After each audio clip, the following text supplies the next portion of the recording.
Tertúlia. Meu boa tarde aí para todos e todas. Hoje é dia 29 de abril de 2012, domingo. O verbete é de número 2280. Ele tem 5 páginas, 50 elogios e 18 máximas. Eu destaco aí a divisão do detalhismo, que tem 12 máximas. O tema é desambição carreirística. A especialidade é proexologia. Quem fez o verbete com muita classe e muita atenção foi a professora, que está aí firme, Eliana, é muito bem assessorada e com, ainda de quebra, o Loche e a Marlene. Agora, definição.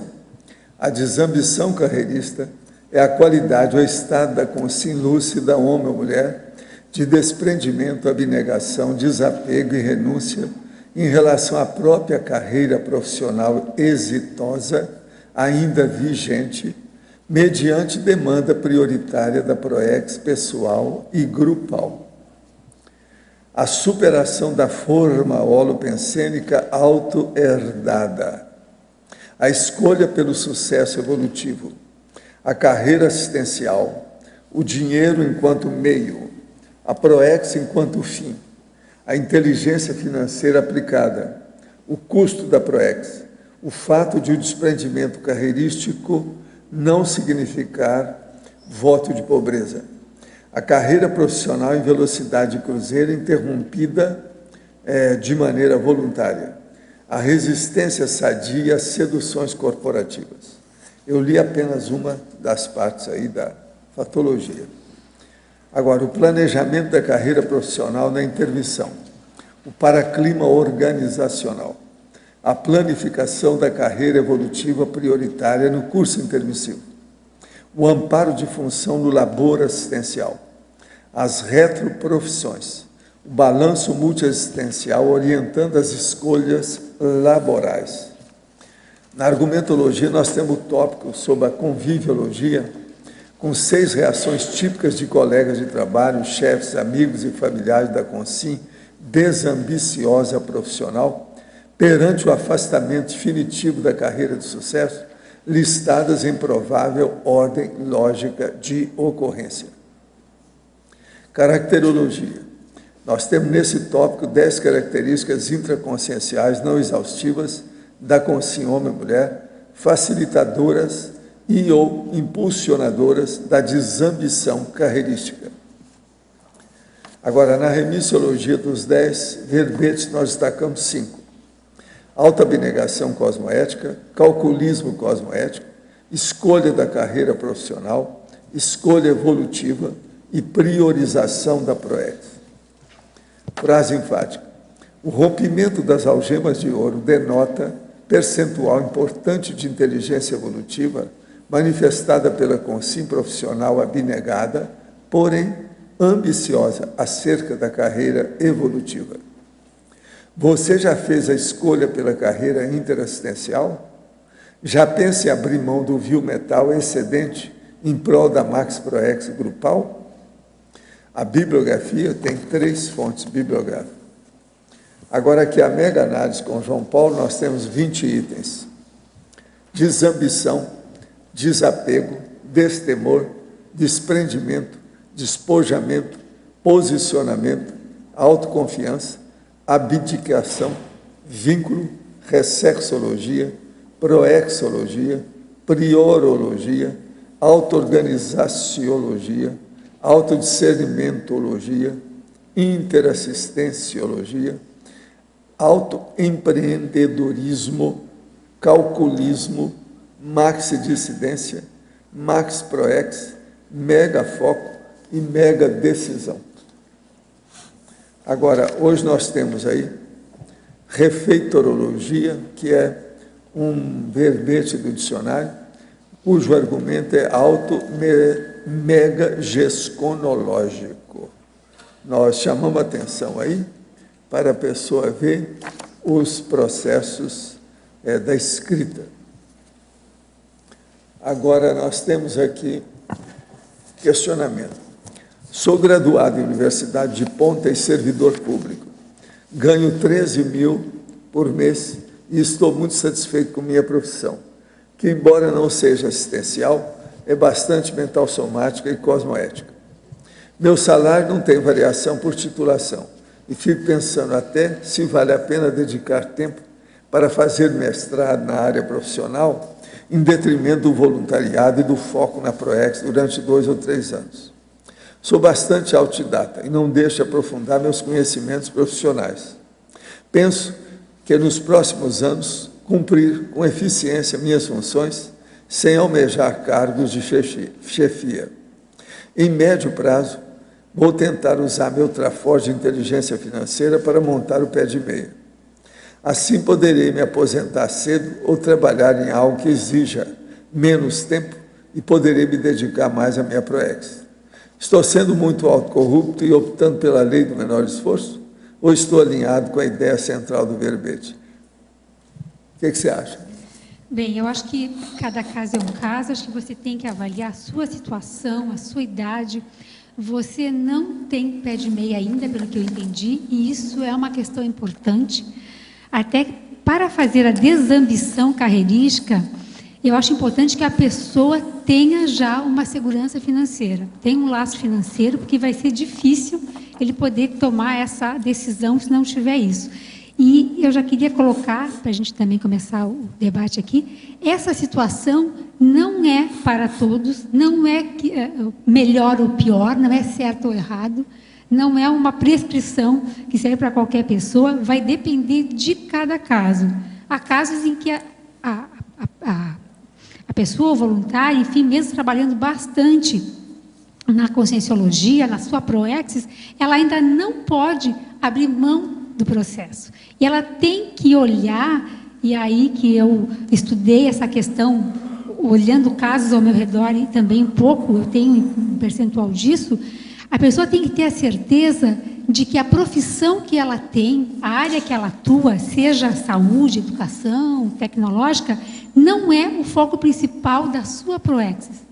No meu caso, eu abri mão da área da saúde e da educação porque eu tinha uma certeza íntima, um senso de PROEX para mim, bastante firme, assentado, de que nesta ressoma não era o mais importante ter uma carreira de sucesso na saúde, ou mesmo na questão do jornalismo, que eu abri mão muito mais cedo, ou na docência, enfim, universitária. Mas é o meu caso. Então, você, teletertuliana, avalie bem, veja a sua situação, né? O pé de meia é fundamental, não adianta a gente querer só cuidar da PROEX, se dedicar só à conscienciologia, e depois quase passar fome, né? Não poder ter acesso aí a coisas básicas para realizar a sua PROEX, como poder fazer cursos, comprar livros, fazer algum tipo de viagem, enfim.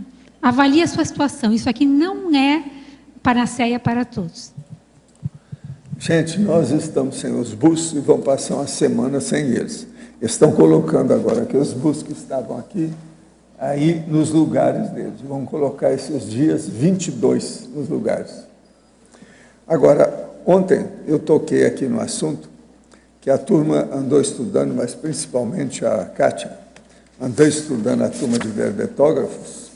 Então, ela deu uma solução para a turma fazer aí, continuar com a enciclopédia enquanto eu faço o dicionário. Então, ela colocou aqui 36 pessoas que poderia fazer um verbete por mês, que isso preencheria o mês. Então, nós ontem fizemos aí a enquete e dos 36, 1/4 ou 9 pessoas levantaram a mão e falaram que pode fazer um verbete por mês. Então, eu vou falar os nomes dos 9 que falaram. Adriana Rocha, Ami Belo, Arlinda Alcadipani, Cristiane Ferraro, Eliana Manfroy, João Paulo, Laércio Loche, Pedro Fernandes e a Rosa Nader. Agora eu vou ler os que sobraram. Hein? Tem a Daiane também? Então, espera aí. Deixa eu ver. Ah, a Daiane não está aqui. Então, são 10.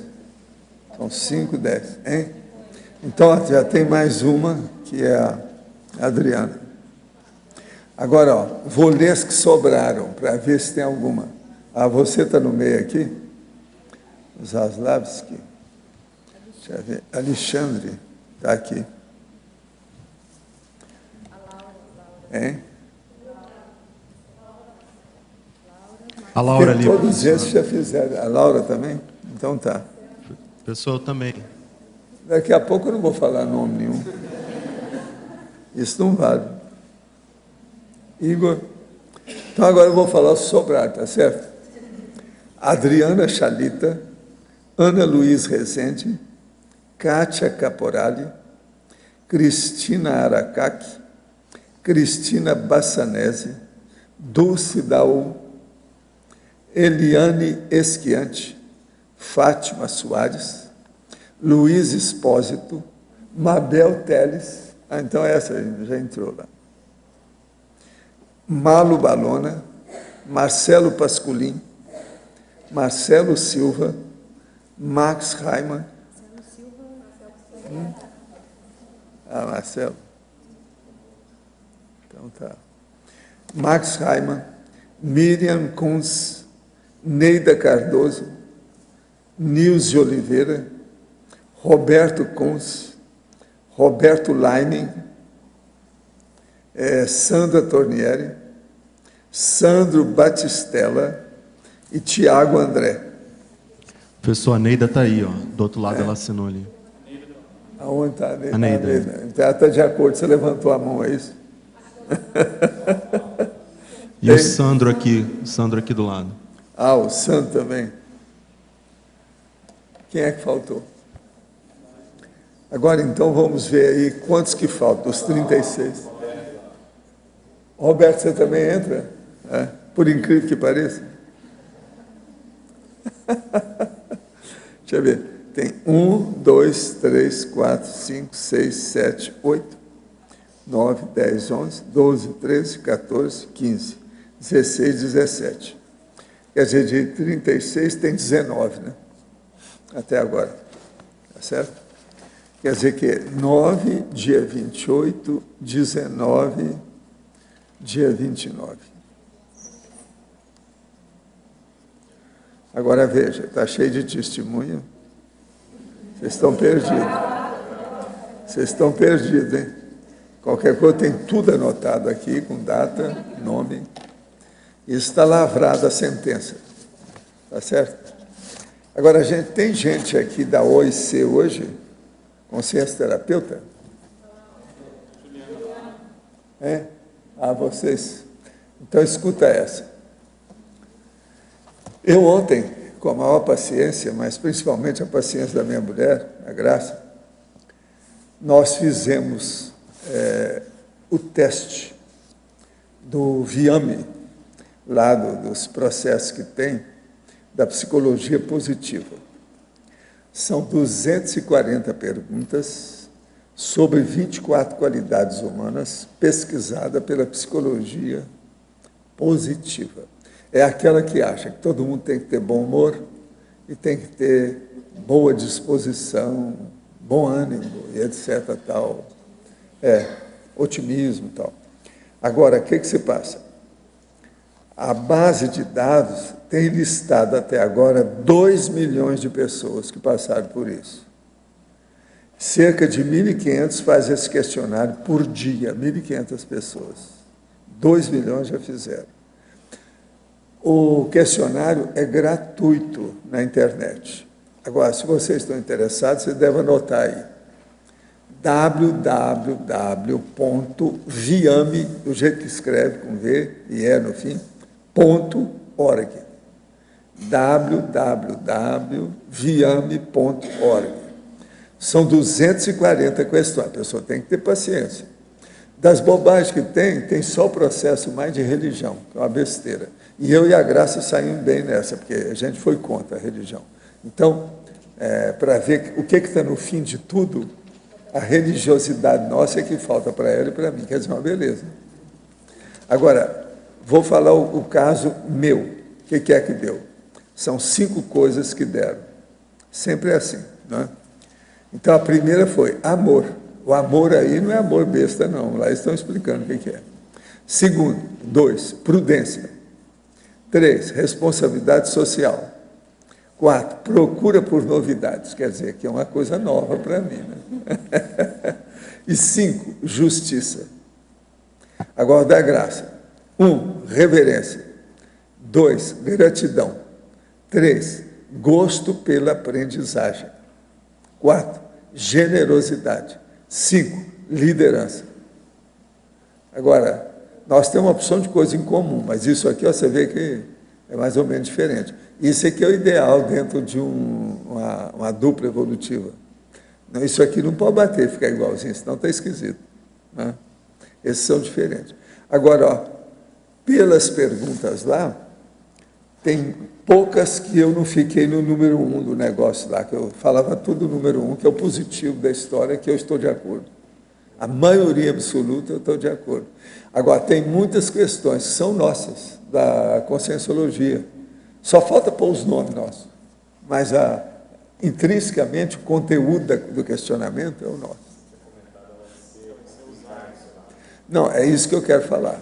Se a turma lá se interessar, conforme o caso, seria conforme o tipo do evoluciente do homem ou da mulher, principalmente esses são jejum, que estão entrando na história, isso aí ajuda. E é prático, é só pegar lá e fazer. Através de um laptop a pessoa pode fazer na hora. Isso vai demorar aí uma meia hora, uns 40 minutos para fazer. Agora, seria bom falar com a turma lá e dar os detalhes. De todos esses testes que apareceram, esse aí é um dos que tem menos bobagem. Porque às vezes tem muita bobagem nesse teste. Esse aí tem menos. Agora, você vê direitinho onde está faltando a conscienciologia. Entende?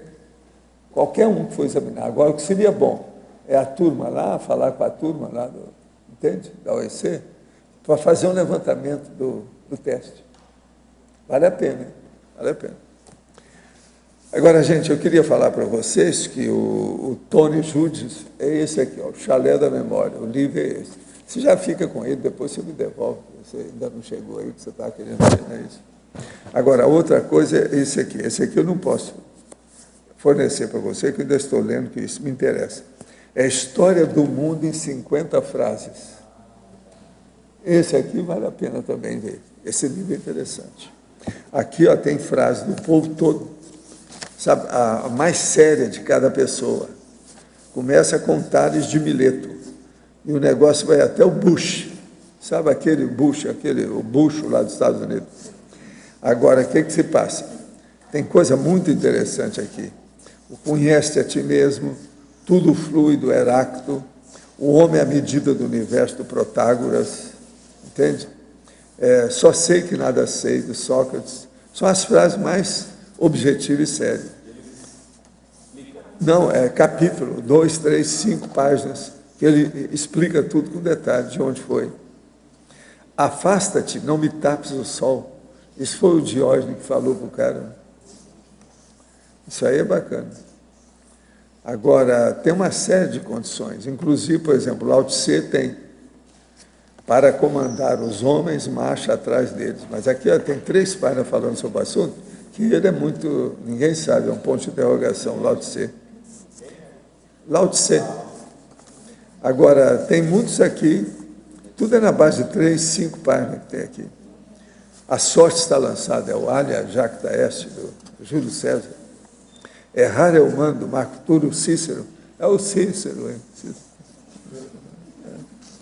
Agora, o Carpe Diem, do Horácio.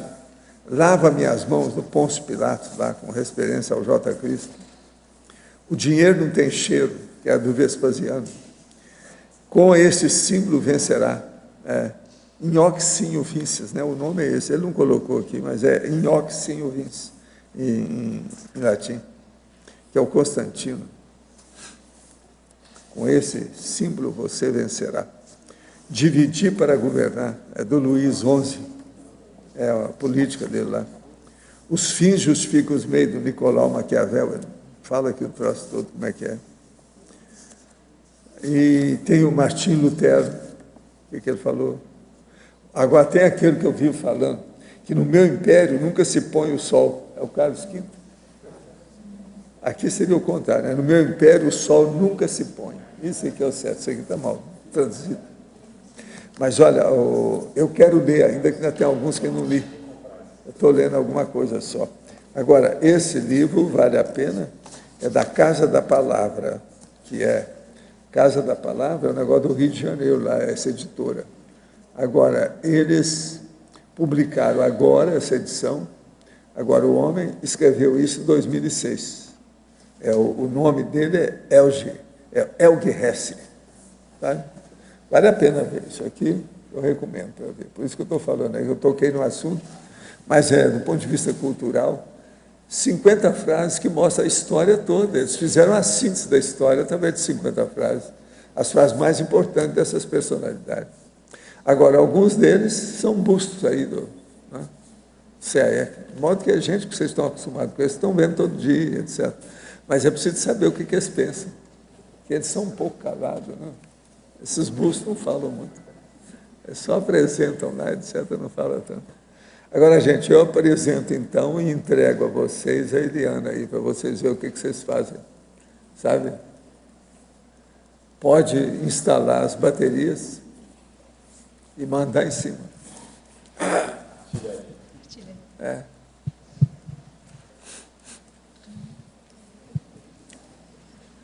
Está todo mundo com desambição, ninguém está querendo nada.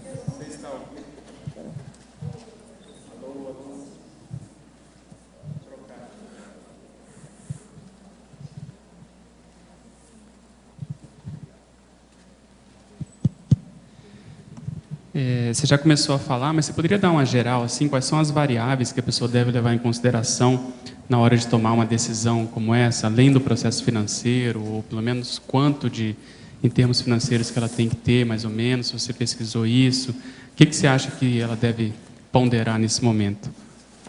Bem, a ideia desse verbete, desse tema, veio observando, principalmente, comecei a me dar conta de que algumas pessoas que eu conhecia, pessoas aqui da Conscienciologia, tinham aberto mão de uma carreira profissional ou de uma provável, enfim, pessoas muito qualificadas, superdotadas, enfim, que poderiam ou já estavam com muito sucesso nas suas áreas de atuação.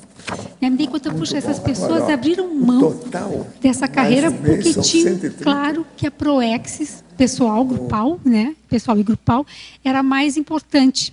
Aquilo vinha na frente de tudo. E aí, olhando essas situações, dei conta também em seguida, e talvez foi a minha primeira inspiração, foi a minha dupla, foi o Fernando, que tinha feito esse processo também. E me dei conta, por último, foi realmente por último, não foi a partir de mim, que eu de alguma forma fiz isso também. Então, o que eu acho que é importante quando a pessoa vai tomar essa decisão aqui, aquilo que eu comentei antes. Ela tem que ter já um bom nível de autopesquisa, de autorreflexão, de imersão em si própria, para ter claro que a sua carreira, a sua escolha profissional, principalmente quando é na área assistencial, Pedro, quando é na área da saúde, na área da educação, na área da ciência, no sentido de estar fazendo alguma coisa que é bastante também interassistencial, positivo, aí tem que ter mais cuidado ainda. Ela tem que ter certeza que isso, nesse momento evolutivo, nesse instante, para ela e no contexto atual, não é o mais prioritário.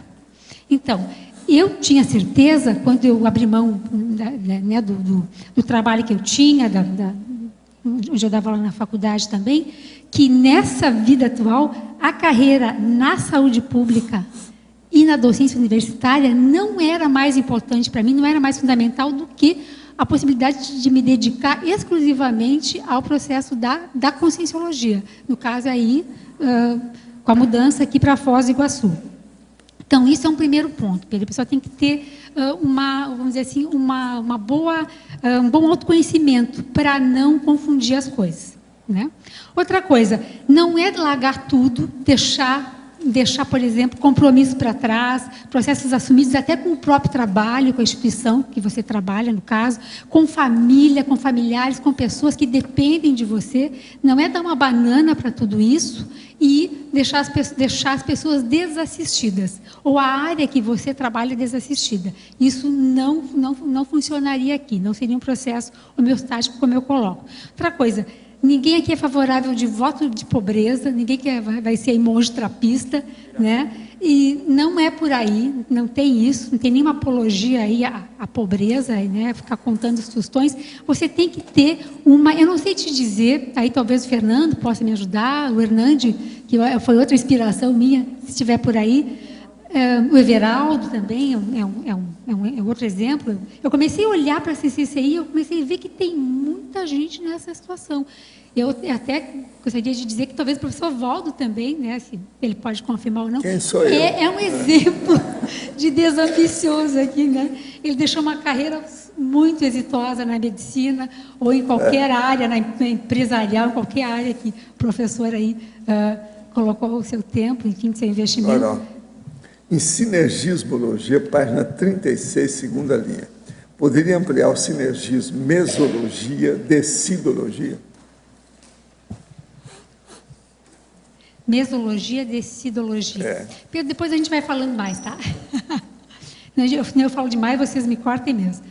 Aqui, assim, para decidir, né? Olha, a mesologia faz uma pressão muito forte nesses momentos para a gente. A família leva um susto.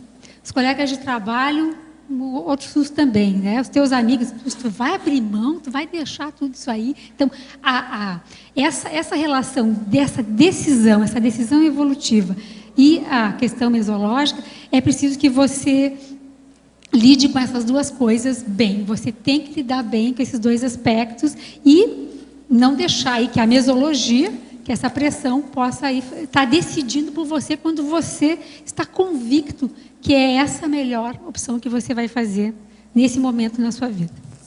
Agora, em paradoxologia, página 37. Favor comentar a inversão do paradoxo da esperteza. Quando eu estava no ápice da juventude, eu também estava imerso na síndrome da esperteza.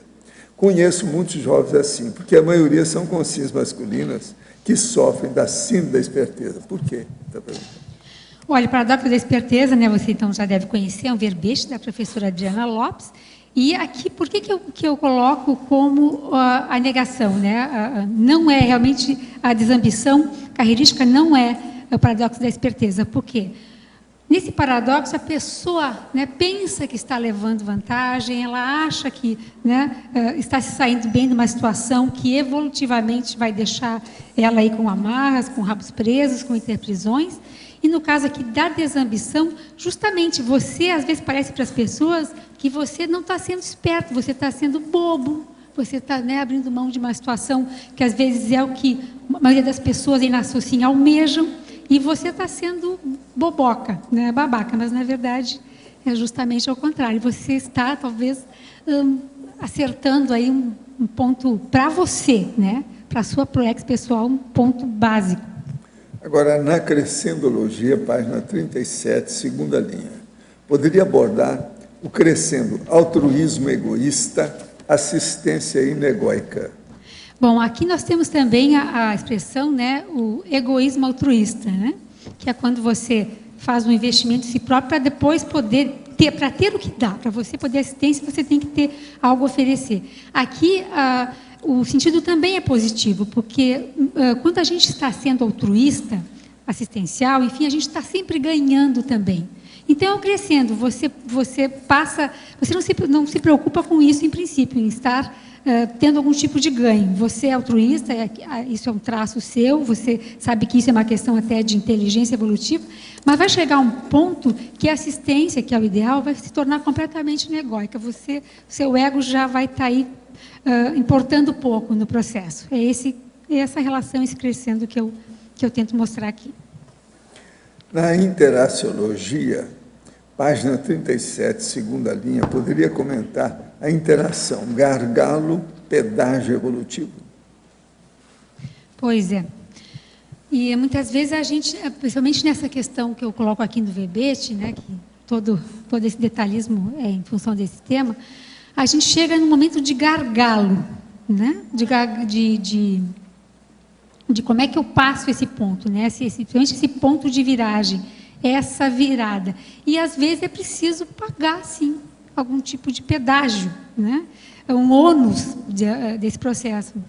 Até tem o verbete do professor Pedro, o ônus decisório, né? O preço que você paga para bancar essa decisão, né? Se paga um preço, sim, mas tem que ser um risco calculado, tem que ser tudo de caso pensado, não dá para fazer esse processo de uma forma imatura e impulsiva.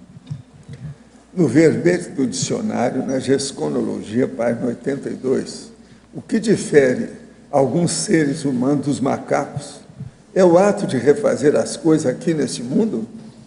Olha, isso aí difere sim, mas não é só isso. Nós já fomos macacos e os macacos vão ser a gente. De modo que isso tudo tem uma certa relação. Agora, o que eu falo aqui está na premissa, é a gesconologia. No âmbito das consecuções das gestações conscienciais ou das obras-primas escritas, o mais relevante é a refeitura técnica, ou seja, o refazimento, restauração, recomposição ou reestabelecimento desenvolvido pelo autor ou autor veterano, experiente, traquejado, com paciência e atenção dividida do texto a ser publicado. Então, veja, essa recomposição, isso aí é gesconologia. Isso aí está dentro do universo das megagescons grafopensênicas, que nós procuramos fazer. Então, por exemplo, esse verbete aqui é muito bom para a turma de ontem, da turma aí do círculo mental somático, entende? É mais ou menos o tema e a situação toda. Agora, o que eu vejo é o seguinte, a nossa diferença com os macacos, principalmente aqueles que têm só 3% de diferença do DNA, não é isso? De modo que é 97,7, não sei quanto, é 2 que eles acham, já acrescentaram alguma coisa, descobriram alguma coisa do próprio cientista, não é isso? Então, outra coisa, o Felipe Enes, o nosso amigo, está lá na Amazônia, fazendo força lá para ver os nossos primos, né, de ontem, da nossa família nuclear de ontem. De modo que nós estamos aí, né? Vamos fazer. Eu, por exemplo, eu pareço mais babuíno, né, com esse negócio aqui, ó. Cada um tem o seu jeito de macaco. Vamos ver o que é que dá. Além das bananas, mas essa eu sou especialista. Essa, são muitas vidas, né?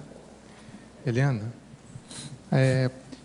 nesse tema, o que você poderia dizer, vamos supor, para o inversor que está iniciando uma carreira profissional agora, tem como foco o estudo da pesquisa conscienciológica, mas está começando. Então, o que você diria para ele, assim, nesse caso, se ele pensasse nesse tema? Assim? Ele tem que ir adiante, ele está começando. Então, ele vai poder tomar essa decisão, por exemplo, quando ele tiver as condições, né, ideais aí, em termos de pé de meia, de um processo bastante assentado, e como eu coloquei no começo, em que ele tenha a certeza, através da sua autopesquisa, de que a carreira que ele escolheu talvez não seja um dos focos principais aí da sua contribuição para a sociedade em termos de PROEX. Mas ele tem que ainda suar e fazer aí, preparar as condições ideais para poder depois dizer, não, eu sou desambicioso, né?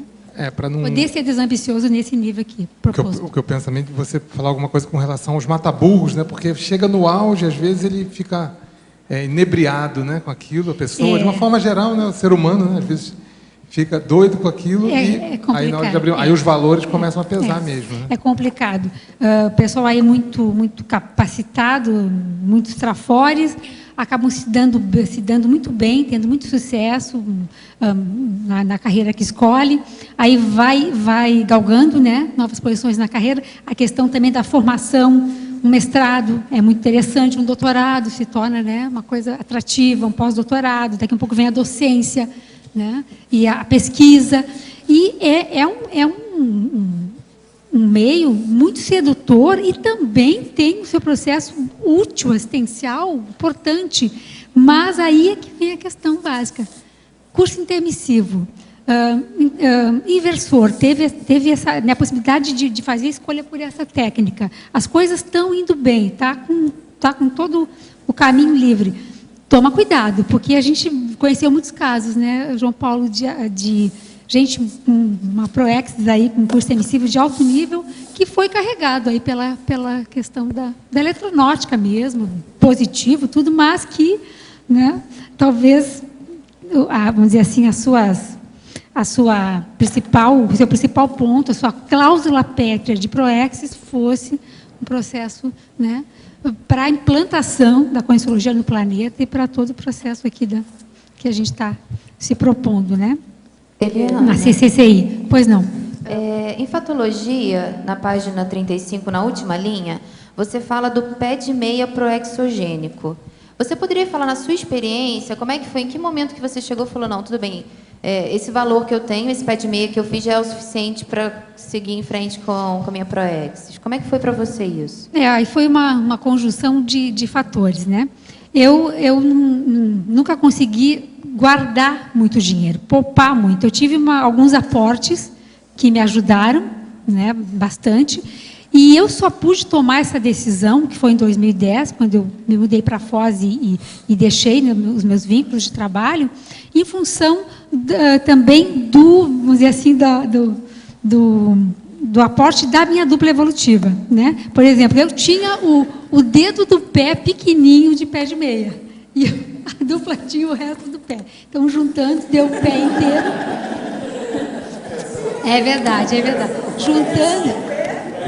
Não, um tamanho médio. Aí deu um pé inteiro, eu tinha um dedinho só, um pé inteiro e aí foi possível. Então, foi nesse sentido, porque ainda, né, eu tenho um filho que está começando agora a fazer faculdade, então eu tenho ainda muito compromisso, que ele hoje, né, é o meu dependente, o Fernando também tem uma filha, uma dependente, ainda estudando também.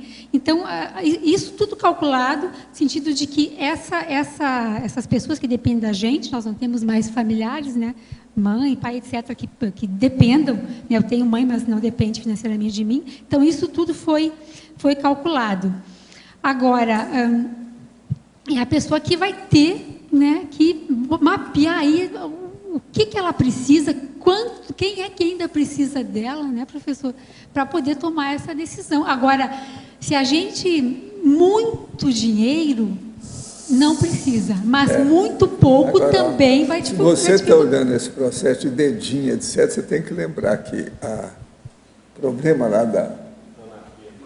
o dedo tem que ser... É um problema, professor. É verdade. Olha, esse dedinho... E outra coisa, você vai ter que mudar a pronúncia. Né? Vai ser manfruá. Lá na França, eles chamam de manfrué. A minha família é bem da divisa da França com a Itália. Mas o processo seria manfruá. Né? Oi, Eliana. Monarquia por aí, né? E naqueles casos, por exemplo, quando a pessoa está estudando ainda... E tem aqueles projetos, tipo Medicina Sem Fronteiras, Psicologia Sem Fronteiras, que é um trabalho social, que você ganha uma experiência grande, que você quer ir, só que você não ganha financeiramente, pelo contrário, você só gasta. Mas que seria uma experiência boa para você, como geral. Mas aí, nesse caso, da desambição, o que você acha? Pois é, olha, é um trabalho importantíssimo. Eu considero bacana, né, os Médicos Sem Fronteiras, Jornalistas Sem Fronteiras, psicólogos, enfim, né, todas essas categorias que fazem trabalhos voluntários. Pelo que eu sei, os Médicos Sem Fronteiras, eles ganham, eles estão remunerados. Até onde eu sei, até que uma médica que eu conheci, uma carioca, ela tinha um salário para poder, né, bancar a família dela. Nesse caso, seria mesmo sem remuneração nenhuma. Eu penso o seguinte, é uma espécie de desambição carreirística, mas aí a pessoa vai ter que estudar, avaliar bem. Melhor, ela vai lá, de repente, numa frente lá, perigosa, assistencial, claro, mas ela vai, talvez, colocar em risco a própria, né, integridade física. Você já reparou a Ivanilda, olha lá. O que você acha? Ela está lançando a moda aí de alguma coisa que eu não sei bem o que. Entende? E em silêncio. Ela não fala nada, não fala nada, mas só força presencial. Muito sério. Ela está inaugurando Tertúlia Fast Week.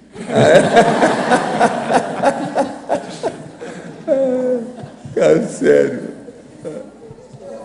Está fazendo frio, a gente entende, Hoje estava 13 graus. Quanto que estava lá em cima, depois do Rio? 13?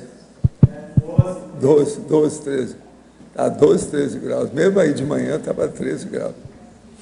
Eliana? E só complementando, o Fernando lembrou bem, a pessoa não vai ficar o resto da vida nessa atividade. Ela pode ir lá ganhar uma boa experiência, se for o caso, né? E depois retoma as coisas aí. Pois não? Melissa, estava alto. Na condição que o João estava falando ali que tu falou de ter condições para poder ter esse desapego, né, essa desambição. Como não foi o teu caso, pelo que até onde eu sei, mas como que tu diz assim, a pessoa, mesmo jovem às vezes, de abrir mão da profissão, mais por fuga, por medo de ter que decidir uma profissão, não sabe que profissão seguir. E aí, tem condição de pais ou de parceiro, enfim, e abre mão disso.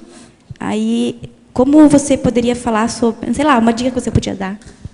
Se eu entendi, Melissa, é quando a consciência está com dificuldade de decidir que carreira abraçar, que profissão seguir, é isso? E aí tem condição de abrir mão do trabalho, de uma profissão, de uma carreira, porque tem condição financeira, e acaba, por fuga, falando, não, vou me dedicar ao voluntariado, enfim, que seja.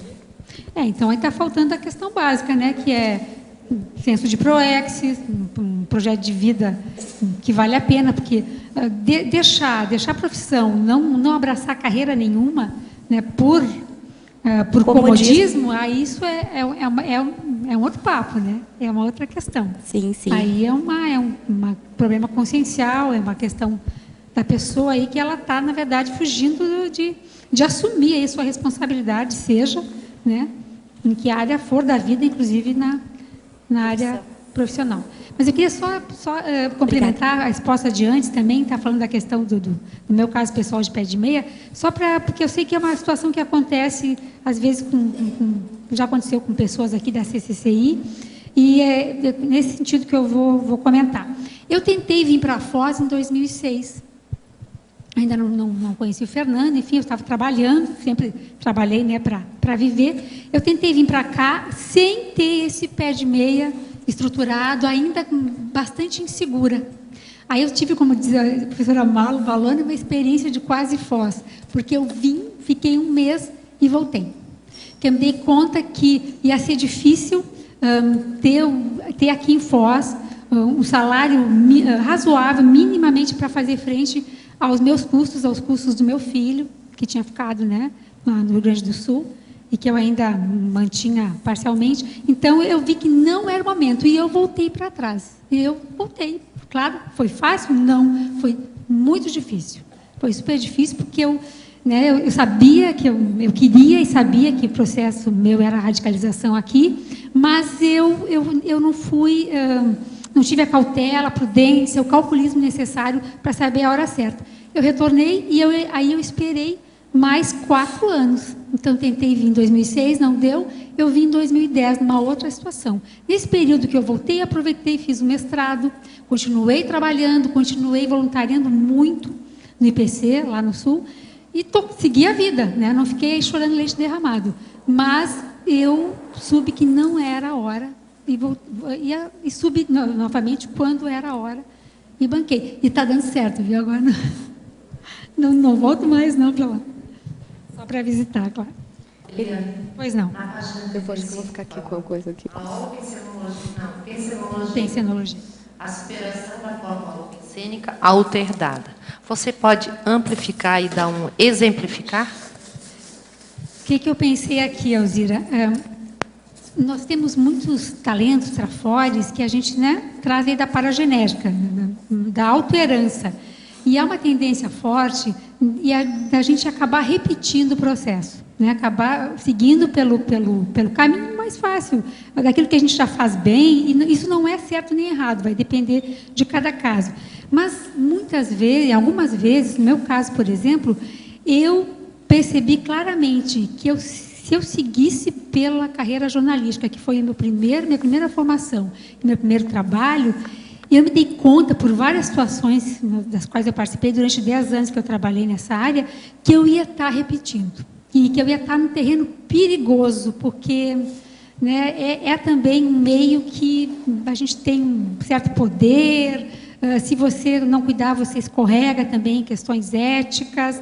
E eu senti que eu ia repetir um processo. Então, eu, de alguma forma, tentei superar, né, isso, abrir mão naquele momento, visto que eu já tinha uma facilidade de escrever, de ficar atenta às coisas desde muito cedo, desde criança. Então, naturalmente, professores, família me diziam: não, vai ser jornalista, vai ser jornalista. E eu fui na lei do menor esforço, fui no mais fácil, e o primeiro curso foi jornalismo. Mas, aí, felizmente, depois conhecendo a Conscienciologia e refletindo um pouco mais, eu disse: opa, tem alguma coisa aqui que não é por aí, Helena, vamos começar de novo num outro lado. Então, tem que se estudar, né, Valzira? Se olhar bem, olhar cada caso e ver se é a questão de se é uma automimese, se é uma automimese que vai ser, né, positiva, enfim, ou não. Estou em um grupo de estudo de temas da Conscienciologia há 8 meses e percebo que as pessoas estão estacionadas e muito confusas, com pouca leitura, apesar da vontade de fazer cursos. Ao usar o autodiscernimento em todas as reuniões, tenho ficado com a parte difícil de trazer a discussão para a Conscienciologia. Entretanto, não estou conseguindo avanço. Há muito monoideísmo, interpretações particulares e achismos. Pensei e decidi me retirar por não estar conseguindo assisti-los como gostaria. Acredito de minha parte que levei até eles a proposta da Conscienciologia. Seria melhor, no lugar do estudo do livro Nosso Lar, ou Nossa Evolução, que houvesse palestra de outras ICs? Gostaria de saber a sua opinião a respeito. Olha, o ideal seria que vocês arranjassem mesmo algumas palestras da turma das ICs para ajudar a turma, que às vezes incentiva. Outra coisa, arranja alguma IC que possa dar curso sobre a dinâmica parapsíquica. Agora aqui, professor, há 2 semanas sofri um acidente doméstico que provocou uma queimadura grande, 9% do corpo. Foi de 2º grau, profunda. A cicatrização está lenta. Você só não falou onde é que foi. Primeiro, gostaria de saber se o senhor consegue fazer uma leitura energética do fato. Se sim, poderia comentar? Olha, essa pessoa é muito querida, é chegada a gente, trabalha muito. Segundo, estou no meio de uma tarefa bem importante e o acidente está atrapalhando a conclusão do trabalho. Inclusive, teria que viajar essa semana para o Rio de Janeiro, não sei se devo ir.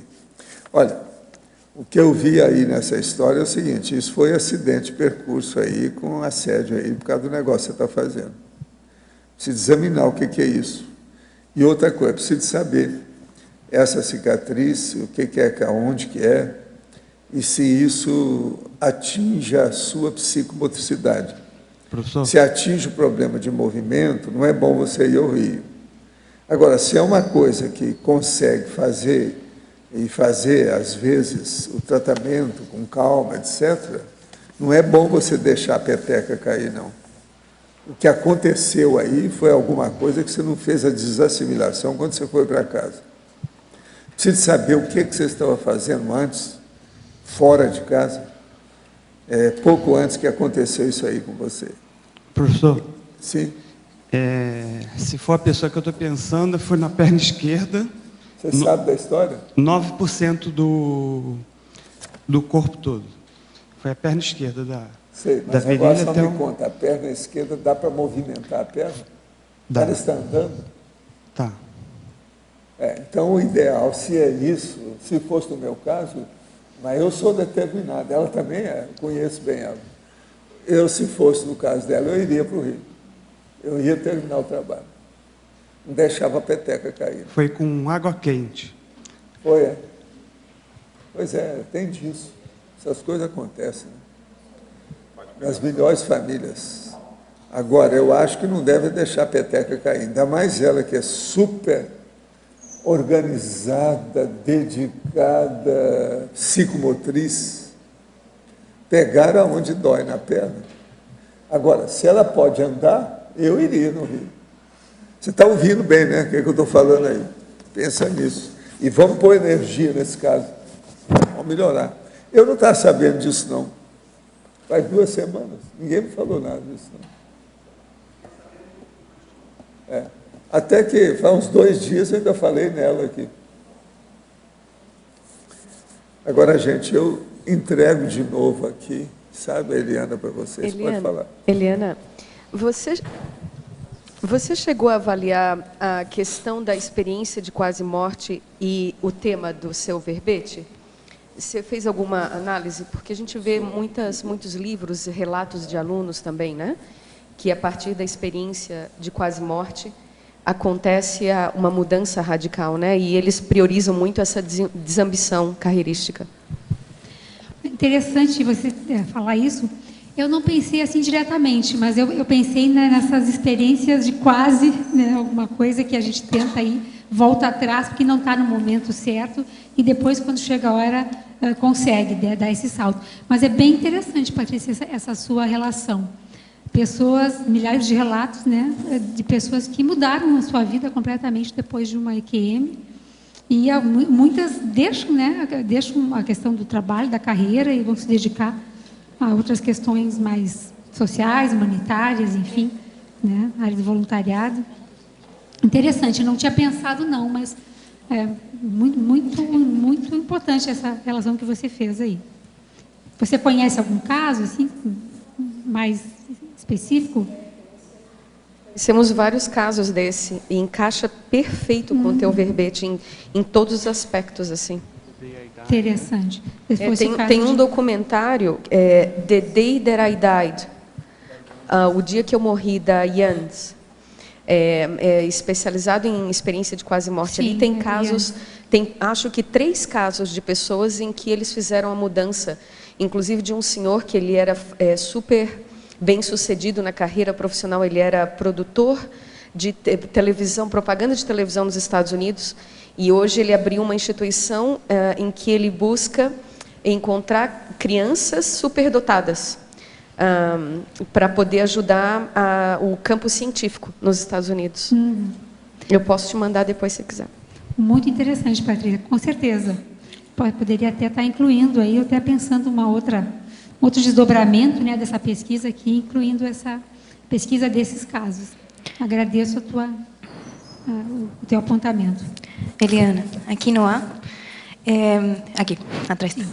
Eu acho que assim, o verbete ele se encaixa muito, tem muita relação com o contexto do inversor existencial, né?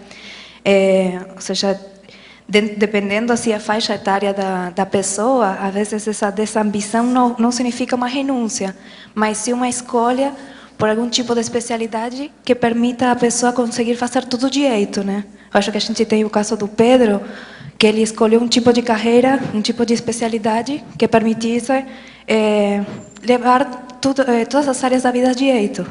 E eu queria saber se dava para inserir dentro, talvez, da oncologia, coisa assim, o inversor existencial. O que você acha? Na tecnologia também. Na tecnologia. Sim. Eu sei que assim na tecnologia você coloca renúncia, né? Talvez aí eu não sei se nesse momento, nesse ponto se encaixa, né? Porque às vezes você não renuncia na carreira, mas se você escolhe de forma diferente, escolhe uma carreira que te permita levar todas as coisas direito. Também eu concordo, também é uma espécie de desambição. É. Sim, né? A pessoa poderia estar investindo todo o tempo na carreira e poderia sim, ter uma carreira brilhante Isso chega a ser um mata-burro dentro da Invexis, mas a Invexis tem essa questão do exclusivismo proexológico. Ou seja, as escolhas que você faz estão visando o completismo. E que também está dentro da tua definição, que talvez consiga se encaixar em algum ponto. Não, concordo, está super bem colocado, Natália. meu primeiro pensamento foi pela minha visão de reciclante, né? O reciclante tem esse processo, mas eu acho que está muito adequado. O inversor, ele consegue, se ele né, fizer as escolhas e os direcionamentos aí, ele consegue, sim, por um bom tempo, levar tudo direito, né? Não é fácil, mas acho mais difícil até para ele. Agora, para você. Sou economista recém-formada e caminhando para a área de pesquisa. Ultimamente, tenho refletido muito em como desenvolver pesquisas econômicas no sentido de novas soluções, de uma organização material mais avançada, mais cosmoética, mais cooperativa, que valoriza o ser humano e a natureza no geral. Tenho interesse na docência, mas também a ideia de empreender me agrada bastante. Poderia me orientar sobre isso? Como a Conscienciologia vê nesse contexto do verbete de hoje a área da economia? Olha, seja bem-vinda com todo esse objetivo aí de estar conciliando uma área que é bastante delicada, né? A economia, que nossa sociedade aí mais capitalista, hoje a gente vê como é que as instituições financeiras, enfim, né, o lucro, esse processo todo tem feito com as questões da economia. Eu acho que você vai em frente, aí acho que essa sua ideia é muito interessante, você pode ajudar muito também a todos nós aí. Nós temos alguns mata-burros aí, até a professora Miriam Kunz tem pedido que a gente evite essa expressão mata-burro, porque ela é conviviologicamente incorreta, né? Não se mata mais burro nenhum, aí não se atira mais a pedra no gato. Mas, enfim, nós temos algumas questões que a gente ainda, né, tropeça, né? E que é não saber lidar com dinheiro, não saber fazer dinheiro, não saber produzir dinheiro, não saber lidar, né, gastar, aplicar, enfim, ganhar dinheiro. E muitos de nós temos ainda alguns ranços religiosos de que ganhar dinheiro, né, é ainda uma coisa feia, é pecado, é errado, enfim, né, muito dinheiro é problema, enfim, não conciliar essas coisas. Se você pesquisar, trabalhar, né, propor aí novas abordagens, novo paradigma nesse sentido, vai ser muito positivo. Acho que, nossa, vai em frente. Veja o seu caso, mas eu, se fosse você, iria em frente. Pelo visto, você é uma pessoa jovem, né, que tem aí tudo para fazer aí. Nos ajude. Professora Eliana, como saber se abrir mão da carreira é a forma mais inteligente de entrar na PROEX? Minha preocupação é descobrir onde faço a diferença, onde eu sou fundamental. Me pergunto, será que a carreira de sucesso não pode ser exatamente a forma de auxiliar o grupo em alto nível? Nem sempre abandonar a carreira de sucesso é o melhor caminho, correto? Qual o sinal de que ela mais atrapalha do que ajuda?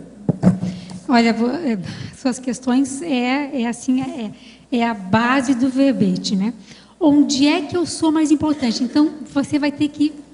Não vou te dar a resposta pronta. Nossa amiga jornalista conhecida de alto nível. De alto nível. Essa que falou aqui. Não tem resposta pronta, minha amiga. Você vai ter que ver o seu caso. Talvez no seu caso pessoal, na sua história aí evolutiva, você esteja completamente encaixada dentro da sua proexis, fazendo o que tem que ser feito. Você vai ter que olhar. Eu posso falar um pouco de mim. Eu tive certeza, em vários momentos, de que eu não era a mais importante, eu não faria a diferença muito grande lá no ambiente da saúde pública onde eu estava inserida, apesar de um trabalho bastante interessante e assistencial, sim. Também lá na universidade, também lá no jornalismo. Eu, pessoalmente, tinha essa certeza, esse senso interno de que eu seria mais útil, eu sou mais útil, penso, hoje, de estar onde eu estou, fazendo agora o que eu posso estar fazendo. Então, sinto muito, amiga, mas você que vai ter que encarar essa questão de frente. Talvez não seja o seu caso. Talvez a minha experiência e a de muitas pessoas que eu me inspirei para fazer esse verbete, talvez não seja o seu caso. Boa autopesquisa aí para você. Sempre dei muito valor à vida profissional e faço trabalho assistencial. A Conscienciologia me ajudou profissionalmente, pois as técnicas bioenergéticas que aprendi, passei a aplicar no trabalho, obtendo ainda mais sucesso. Foi por gratidão à Conscienciologia que passei a voluntariar. Hoje sinto mais vontade de me dedicar à Conscienciologia do que ao trabalho, mas sei que não posso largar a vida profissional, pois ainda tenho uma tarefa a cumprir. Existe possibilidade de eu ter uma ProEx na Conscienciologia e na sociedade? Onde estarei enganado em relação ao trabalho? Olha, eu posso quase repetir a resposta anterior, né? Você vai ter que olhar com calma a sua situação. Se você ainda não pode deixar o trabalho, né, ou pela questão de pé de meia, de autossuficiência financeira, não deixe o trabalho. Siga trabalhando, siga levando as coisas de jeito, como muitos de nós fazemos, como eu já fiz, como o Fernando já fez, muita gente aqui que está nessa condição já fez. Então, siga em frente, prepare, seja bastante calculista, né? Pense lá na frente. Vá preparando, se você concluir que é o ideal, vá preparando esse momento em que você pode, se assim quiser, deixar o vínculo, a carreira profissional, para se dedicar só ao vínculo consciencial e à carreira aí, assistencial. Agora, não que a carreira profissional não seja assistencial nem evolutiva. Vá ver o seu caso. Loche, ajuda aí. Posso dar uma contribuição? Eu acho importante, estão aparecendo aí vários casos, a gente vê um pouco de, parece, né, insatisfação com o trabalho que a pessoa está realizando, também, muitas vezes. A pessoa pode ter um meio termo aí, dela conseguir fazer uma estratégia na vida dela, onde ela tenha mais disponibilidade. Então, é um grau intermediário. Até o momento que ela vai poder parar totalmente, se dedicar full time à sua programação existencial, você não precisa esperar chegar até lá para já conseguir criar um nível de disponibilidade maior. Então, da mesma forma que hoje na Cognópolis tem muita gente que tem já o seu pé de meia e tem essa disponibilidade full time, também tem várias outras pessoas que estão conseguindo ter um equilíbrio em fazer o pé de meia e, ao mesmo tempo, ter uma disponibilidade. E aí a gente tem algumas estratégias para isso. Uma delas, que é fundamental, é a pessoa se especializar. Muita gente começa a dar um resultado muito melhor no seu trabalho, na sua profissão, quando ela se especializa. É mais ou menos a mesma estratégia que a gente vê em relação à ProExis, da pessoa assumir uma identidade interassistencial, ela assumir uma especialização profissional. Essa especialização não necessariamente passa porque ela tem que fazer lá o mestrado, doutorado, ela pode até ser um caminho, mas mais do que nunca ela decidir se especializar. Isso significa ter uma biblioteca especializada, fazer cursos livres, onde ela vai conseguir conhecimentos dentro daquela linha de atuação. Por quê? Na hora que ela se especializa, ela pode fazer a sua hora valer mais. Às vezes as pessoas esquecem disso. Então a pessoa ela pode ter uma atuação que ela ganha R$50 a hora. E ela pode ter uma atuação que ela ganha 120, 130. Ela pode às vezes dobrar ou triplicar a hora dela. Com isso, ela consegue diminuir o número de horas de atuação. Então são estratégias que podem ser feitas. Outra coisa, dependendo do que ela vai fazer, vamos dizer que ela trabalhe com vendas, depende do modelo de negócio que ela vai atuar. Se a pessoa vai trabalhar com curso, se ela ganha por pessoa que está no seu curso, a mesma aula que ela dá para 10 ou dá para 50, não vai mudar muito. Então, a hora dela ali também está valendo mais. Então, são estratégias que a pessoa pode fazer e começar a aplicar na sua vida. É muito importante isso. E outro que a gente poderia acrescentar aqui é a questão da convergência. O que é a convergência? Procurar já, nessa especialização profissional, ter uma relação bastante próxima com aquilo que ela quer se especializar também, do ponto de vista da Conscienciologia, da ProEx dela mais diretamente. Se há essa convergência, o tempo que ela está se dedicando ao trabalho também vai ser muito útil para a questão das suas pesquisas proexológicas, por exemplo. Então, a gente poderia ilustrar isso, até um caso particular. Na época da faculdade, eu que estudo ProEx, né, já estudava ProEx na época da minha faculdade, o meu TCC, que é o trabalho de conclusão de curso, foi gerenciamento de vida. O tema foi gerenciamento de vida, que na verdade era programação existencial, mas não falava nada de Conscienciologia. Eu aproveitei tudo que na psicologia se aproximava do tema de ProEx e fiz o meu TCC nesse tema. Ou seja, todo aquele material depois, posteriormente, foi utilizado no curso dentro da PEX, que é o Autogestão Existencial. Então, houve uma convergência. Na hora que eu estava trabalhando para o TCC, ou estudando para a faculdade, eu estava, ao mesmo tempo, fazendo a pesquisa de ProEx. Então, é muito importante isso. Convergência, especialização e a questão de aproveitar mais as suas horas. Com certeza. Aí a ideia de, você trouxe muito bem, de trazer o seu conhecimento para dentro da conscienciologia. Não é né, abrir mão, deixar lá fora, excluir também a sua bagagem. Nós temos um colega, né, ele mora em São Paulo, e ele é especialista na plataforma Moodle, monta, enfim, né, curso à distância para diversas instituições de ensino, e está nos ajudando na conscienciologia a montar esse tipo de recurso, né, pedagógico importantíssimo. Eliana, obrigada, Lógico. Eliana, aqui no B, eu gostaria de também contribuir, e concordo com o que o Loche falou, e eu acho que é uma coisa importante também a pessoa identificar o seu público interassistencial, não só na conscienciologia, como também na SOCIM. Porque, às vezes, a gente já vem trabalhando com ele em vidas anteriores e precisa dar uma continuidade nisso, né? E nem toda carreira, como foi falado anteriormente, né, nem toda carreira precisa ser abandonada. Muitas vezes é justamente o contrário. Você não pode abandonar uma carreira, você tem que ir até o fim com ela. E outra coisa interessante também, que é outra estratégia, que eu tenho utilizado particularmente, é fazer a convergência da sua especialidade na conscienciologia com a sua especialidade profissional. Por exemplo, eu trabalho com gestão de pessoas. E na conscienciologia, eu estudo a conviviologia. Então, assim, tem uma relação que ajuda bastante, né? Então, assim, a pessoa, de repente, vê, cada pessoa vê o seu caso pessoal e vê se ela já está atendendo o público, né, que ela precisa. Bom, isso aí, Sandra, concordo. Aqui no A, sim, eu queria perguntar se você chegou a abordar ou pesquisar a questão de uma falsa desambição carreirística ou um equívoco de interpretação. Em que sentido? A pessoa nunca precisou desenvolver uma carreira profissional que desse dinheiro suficiente para ela se manter, devido a recursos familiares, enfim, qualquer contexto nesse sentido.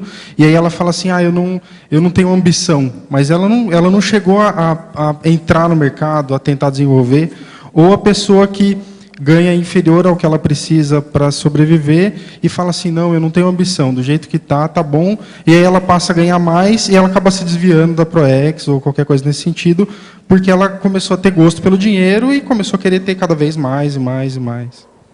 Não, olha, ao redigir o verbete, eu não pensei nesse caso da pessoa, do pseudo, né, desambicioso, do falso desambicioso. Nesse caso específico que você trouxe, da pessoa não precisar trabalhar, não precisar buscar a sua sustentação financeira. Porque todos os exemplos que eu me inspirei, no meu próprio caso pessoal e dos mais próximos, as pessoas precisavam muito, sim. Não tinha aporte nenhum, não tinha quem as sustentasse, né? Elas é que tiveram que buscar esse aspecto.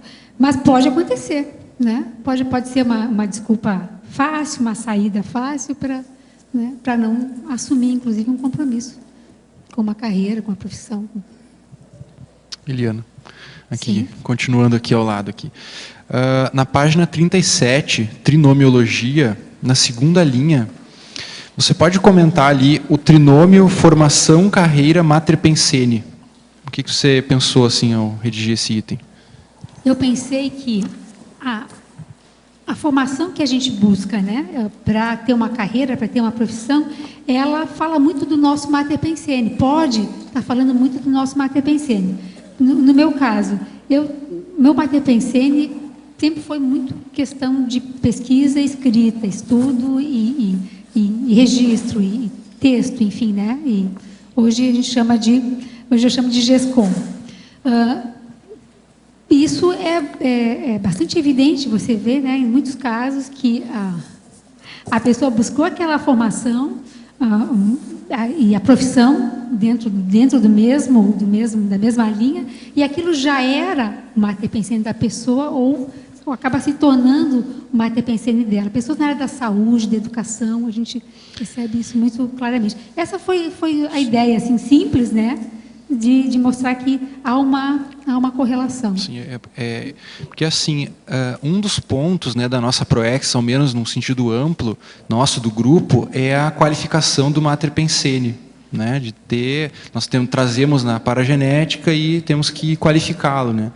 Então, como é que fica essa coisa, assim, por um lado, você escolhe a profissão ligada ao Mater Pensene, mas, por outro lado, você precisa qualificar isso, aí muda, né? Talvez tenha mais uma relação nesse sentido, assim. Tem Mater Pensenes e Mater Pensenes, né? Então, você vai ter que ver aí qual é a sua situação, qual é o caso, né?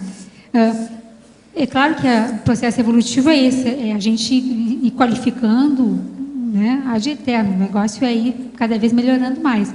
Mas, de alguma forma, a gente traz, né? Eu percebo assim que é muito, muito fácil perceber isso. Se dá conta que Mater Pensene está representando, que carreira está escolhendo em função desse Mater Pensene, se isso é evolutivo ou antievolutivo, se isso é... Né? Aí, sim, a carreira até como um indicador de pesquisa do Mater Pensene. Né? Muitas vezes é um indicador, sim, né, do Mater Pensene da pessoa. Não sei se eu te ajudei. Tá bom, obrigado. Mas você me ajudou, me trouxe uma ideia bem interessante também.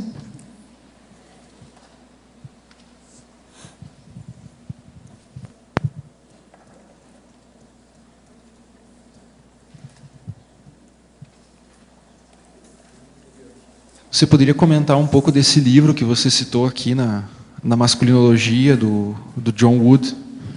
Isso. Certo. Este livro aqui, Sair da Microsoft para Mudar o Mundo, do John Wood.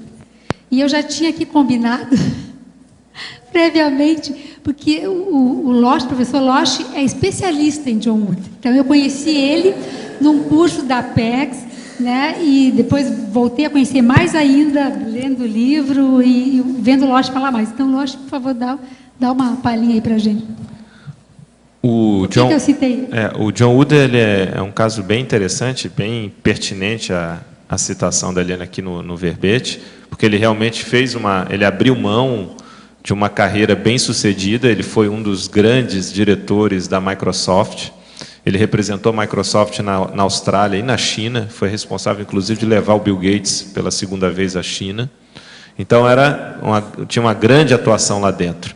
E a história dele é bastante peculiar e a gente pode fazer muita aproximação com linha de PROEX. Não podendo afirmar que ele tem uma PROEX, mas, com certeza, ele tem uma identidade interassistencial.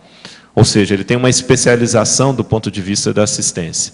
E, assim, de maneira bem resumida, bem rápida, a história dele era o seguinte: ele estava há 9 anos sem tirar férias, trabalhando de maneira ininterrupta, e ele, de repente, resolve, então, tirar alguns dias de férias e vai fazer trekking lá no Nepal.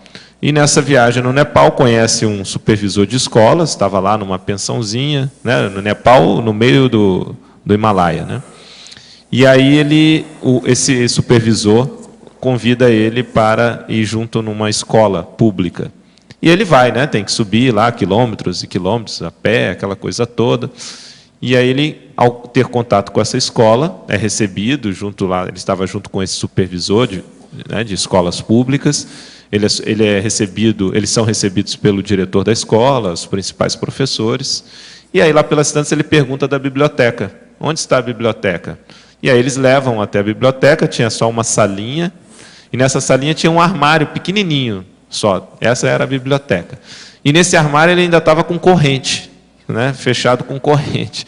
Mas ele perguntou, mas por que essas correntes? Não, porque se as crianças pegarem, podem estragar os livros. Quer dizer, os livros que eram para as crianças. E aí ele pediu para ver os livros. E quando abriram lá o armário, a maior parte dos livros eram livros em idiomas que as crianças dali não liam. Então, depois que as crianças quebrassem a corrente, abrissem o armário e ainda chegassem nos livros, elas não iam entender os livros. E aquilo, na hora, ele ficou assim, né, surpreso com aquela condição, questionou o diretor, e o diretor falou uma frase para ele que é interessante, a gente hoje poderia entender aqui numa visão conscienciológica, que foi uma espécie de senha intermissiva. O diretor falou assim para ele: talvez um dia o senhor volte com livros. E aquilo foi um mantra na cabeça dele. Talvez um dia o senhor volte com livros. E aquilo não saiu mais da cabeça dele, ele falou: eu vou voltar. Ele quando teve acesso à internet, depois que voltou para a pensão, ele mandou um e-mail contando essa história para os amigos, familiares, e falando, na época ele ainda morava na Austrália, falando, mas ele é americano, né, falando, olha, mandem livros que vocês não leiam mais, né, que vocês vão jogar fora, que está aí pegando poeira, mandem para a casa do meu pai, aí nos Estados Unidos, que eu me comprometo daqui a um ano trazer esses livros de volta, e a cada livro doado eu vou dar o equivalente em dólares, também para comprar mais livros. Bom, ele esperava levantar uns 300 livros, parece que levantou em torno de 3.000 livros, quando ele voltou de férias, né? Ele ficou sabendo. E aí, um ano depois, até, me permite aqui, tem aqui a capa, tem a foto dele retornando com os livros. Vocês estão vendo que ele tá junto com um bicho aqui, é um iaque, né? É um tipo aqui, tipo um burro nosso, mas é um iaque. Só que tem meio touro, sei lá o que é. É um iaque. E é típico lá do Nepal, e era assim que ele tinha que ir com esse animal para carregar os livros, né? Era a única forma, quer dizer, não sei se é a única forma, mas era que era mais comum para chegar lá, para vocês verem o sacrifício aonde se encontrava a escola. Só que quando ele foi levar esses livros, ele foi recebido com festa, né? Estava lá o supervisor também, ele pensou, nossa, mas isso aqui é uma gota no oceano, isso aqui não é nada. O que eu vou fazer isso aqui, mas não vai fazer diferença nenhuma. E eu fico lá vendendo Office, vendendo Excel, Word, e tanta gente precisando de livros. Então, ao retornar, ele resolve chutar o balde, aí entra a desambição profissional, e ele monta a Room to Read, que é o espaço para leitura. É uma ONG que se especializou em construir escolas e bibliotecas pelo mundo. Então, hoje ele atua em diversos países, em diversos continentes, conseguindo doações. Através de doações, ele faz a intermediação. Então, ele capta doações de pessoas físicas, principalmente, abonadas, e, com isso, ele constrói, em áreas carentes, escolas e bibliotecas, né, a parte física e também a parte do conteúdo, né, com os livros. Uma vez o Valdo até chamou a atenção para a ironia do caso dele, que ele saiu da Microsoft, quer dizer, a questão de tecnologia, processo da informática, para trabalhar com livro. Né? Quer dizer, um pouco, até certo ponto, na contramão do que todo mundo fala, né, e tal. Ele estava numa das empresas de ponta, principalmente naquela época, né, a Apple não tinha nem tanta projeção como tem hoje, era a Microsoft, era a referência em tecnologia, e ele saiu da empresa de ponta para poder trabalhar com a questão de livros e promoção de livros. Então, esse caso a gente apresentou, inclusive, no Congresso de Intermissivistas, como estudo de caso de identidade interassistencial, que agora, em breve, vai sair os anais aí pela revista Consciência, onde a gente está relatando com maior profundidade esse caso aqui. Ele agora deve estar levando muito CD-ROM para as bibliotecas. Também, com certeza. É o que nós estamos fazendo com a enciclopédia. Então, assim, eu recomendo esse livro, não só para esse estudo por aproximação simples da questão de proexis e identidade interassistencial, mas também para todo mundo que voluntaria nas ICs, e principalmente os gestores de IC, aí está o Marcelo também, o Unicim, porque ele dá uma série de dicas que ele aplica na ONG dele. E dicas interessantes do ponto de vista da gestão, até para motivação de pessoas, de patrocinadores. Ele aplica muito do que ele aprendeu na Microsoft, só que para fazer assistência. Então, é interessante as estratégias. Só para vocês terem um exemplo. Normalmente, essas instituições que captam recursos financeiros, elas não dão um feedback para a pessoa, ou a pessoa que doou, ela não tem noção onde o dinheiro dela foi aplicado. Normalmente entra num volume geral e aquilo fica diluído. E o que ele faz de diferencial? Um dos diferenciais dele. Ele pega o dinheiro da pessoa, vamos dizer que ele lá doou $10.000. Aqueles $10.000 vão ser para construir a escola lá no Paraguai, na cidade tal, um nome tal. Então, a Eliane regularmente vai receber relatórios da construção daquela escola, daquela biblioteca, com o dinheiro que ela doou. Então, ela sabe onde o dinheiro foi aplicado. E, muitas vezes, nessas bibliotecas, vai o nome das pessoas, dos doadores. Então, não fica aquilo diluído. Eu doei para aquele projeto, mas não sabe o que é. A pessoa que doou sabe exatamente o resultado daquela doação. Então, são dicas interessantíssimas que podem ser muito úteis na gestão aqui das ICs. Lógico, obrigada. Na saída a gente acerta o cachê ali, tá? Já é especialista.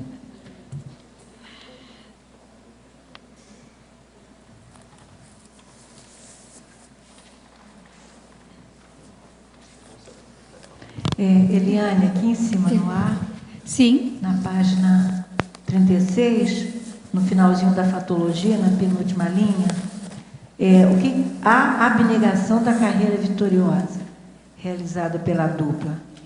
Qual é a experiência interessante para a gente? Aqui eu pensei em algumas duplas que, do nosso meio aqui mesmo, que de alguma forma abriram mão, né? Duplas evolutivas, abriram mão de carreiras que poderiam ser de muito sucesso, já estavam indo muito bem, pela questão da Proexis, né? Se a gente pensar, eu não quero citar nomes, mas a gente vai lembrar logo de alguns nomes. E numa escala muito menor, claro, né, gente? De alguma forma, eu também pensei em mim e no Fernando, né? A gente fez esse processo juntos, né? Ele também saiu de um trabalho, de uma carreira de bastante sucesso aí, né? Numa empresa, numa área financeira, e ao mesmo tempo que eu também deixei lá meu trabalho com relativo sucesso, né? Nada muito estrondoso, mas enfim, fazia um trabalho sério e que estava indo bem. Inclusive chega uma hora que quando a gente toma essa decisão e só está esperando tempo, preparando essa saída, a gente começa a dizer não para convites. Te convidam para assumir tal área, para ter assumir uma coordenação de alguma coisa, né, gestão de algum problema. E você sabe que se você assumir, você vai ficar preso aqui, você vai ter que cumprir, né, fazer o processo, dar conta dele até o final. Então a gente começou né, aconteceu comigo, aconteceu com o Fernando, a gente começou isso é muito bom, porque outras pessoas também com muita capacidade acabaram aí assumindo e estão se dando muito bem no processo. Gente, eu queria registrar aqui com vocês, aqui é o Diário de São Paulo, é o jornal lá de São Paulo, do dia 8 desse mês, que na capa já fez uma chamada sobre experiência de quem esteve no outro mundo. Depois está aqui na página 10 e 11, tem com muita ilustração, dados, com detalhes, inclusive tem aqui a Lucy, que aparece, sobre você acredita em ressurreição? Experiência de quase morte ocorre com sobreviventes de morte clínica que diz já ter estado em outro mundo. No dia da celebração, ressurreição de Cristo, especialistas sobre o assunto tentam explicar o que é esse fenômeno. Então, quem fez aí foi a repórter Maria Clara Lima. Fala sobre o Instituto, os dados nossos e outras coisas mais, e apresenta também uma série de dados. São 2 páginas do jornal e com muita ilustração. É interessante. Inclusive tem aqui, Sebastião Fausto, de 38 anos, que relata o que se passou, e o da nossa professora Lucy também, que mostrou a situação. O Sebastião tem 38 anos, a Lucy tem 76, quer dizer, o dobro da idade dele. Os dois tiveram a experiência. Agora, é muito interessante aqui os dados que tem, e é desse mês. Vale a pena entender o assunto aí. Agora, estou me preparando para o concurso da magistratura. Até que ponto a carreira de magistrado pode ajudar ou atrapalhar a Proex? Pessoas com teática cosmoéticas em posições críticas da SOCIM não ajudariam a acelerar a Reurbim? Penso que sim. Acho que você pode estar ajudando muito, sim. Vai depender da sua intencionalidade, né, do que você vai fazer. E nós temos aqui hoje colegas aqui na tertúlia especialistas nessa área. A professora Marlene apresentou aí um verbete recentemente, essa semana, sobre servidor público. Né, nós temos nossos colegas da área do direito que, inclusive, tem um verbete que É advocacia, tá? Obrigada, Cris. É advocacia interassistencial, né? Da professora Márcia Ram. Se você puder, entra no site aí das tertúlias, procure esse verbete, você vai ter uma noção bem boa de como, sim, pode ser assistencial, né? Você vai avaliando aí. Parece que a sua intencionalidade é positiva, você parece ser jovem. Olha com calma o seu caso aí. Estude mais, como diz o professor Valdes. Estude mais. A verbetógrafa. Tenho há muito tempo a ideia fixa de construir um Instituto de Matemática, Física, Astronomia e Filosofia, no qual a questão da multidimensionalidade faça parte integrante dos estudos. O objetivo do Instituto não é fornecer títulos ou laurear os seus participantes. É um lugar para se estudar ciências exatas, mas com novos olhos. Sei que é uma tarefa monumental e que talvez devesse tentar fazer algo menor, mas tenho certeza de que é algo possível e factível. Mesmo agora que estou escrevendo nesse exato momento, consigo ver o lugar, as pessoas e as aulas sendo ministradas. A verbetógrafa poderia comentar o fato? Qualquer comentário ou insight me ajudaria. Olha, ouvindo, né, os seus argumentos, enfim, dentro do que eu posso, a energia vai em frente. Vai em frente. Você olha, é um desafio imenso você realmente conseguir fazer essa ponte, essa relação, trazer a questão, levar a questão da multidimensionalidade, né, do paradigma consciencial para essas ciências, é um mega desafio. Se você está tão convicto como passa isso para a gente, né, que é o seu processo, sua Proexis, vai em frente. Pessoal, aproveitando que ninguém perguntou, outro autor que eu cito aqui, que eu acho interessante, que eu lembrei na hora de fazer o verbete, é o Domenico De Masi, sociólogo italiano. Ele esteve aqui no vai estar aí no dia 7. E vai estar, né, novamente em Foz, né, professor? E esteve aqui, sentado aí no seu lugar, no dia 18 de maio de 2011. A Graça já falou que vai se encontrar com ele no dia 7, lá nos livros. Vale a pena a gente, né, que tem oportunidade aqui em Foz, de também lá ouvi-lo. Ele traz a ideia do ócio criativo, que no primeiro momento, né, pode dar uma ideia errada aí, né, do ócio, do dolce far niente. Ele diz que não é nada disso. Na verdade, ele faz, nas obras, são vários livros dele, uma crítica profunda ao modelo de idolatria do trabalho, principalmente herdado pelos Estados Unidos e pelo Japão. E ele coloca a importância de nós redistribuirmos o tempo, né, o trabalho, a riqueza, o saber e o poder.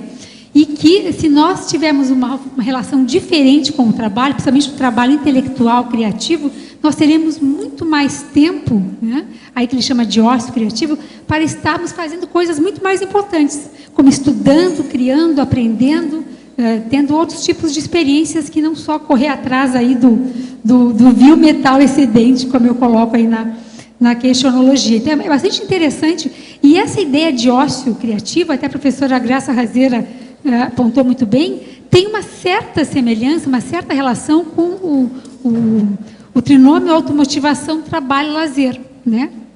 Ou seja, aquilo que você gosta de fazer, faz com prazer, aquilo é produtivo, é o trabalho criativo, aquilo não é um esforço, não é algo cansativo, quase nem parece um trabalho aí na acepção que a gente coloca atualmente, né?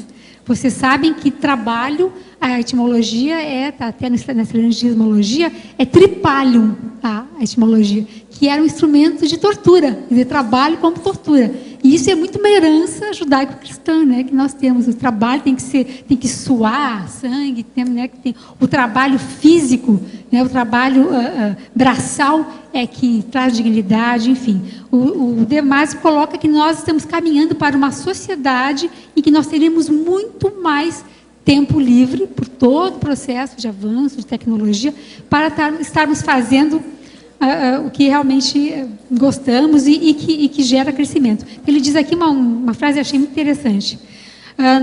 Ter prazer em realizar atividades que não geram um tostão furado, como, por exemplo, folhear e ler uma enciclopédia.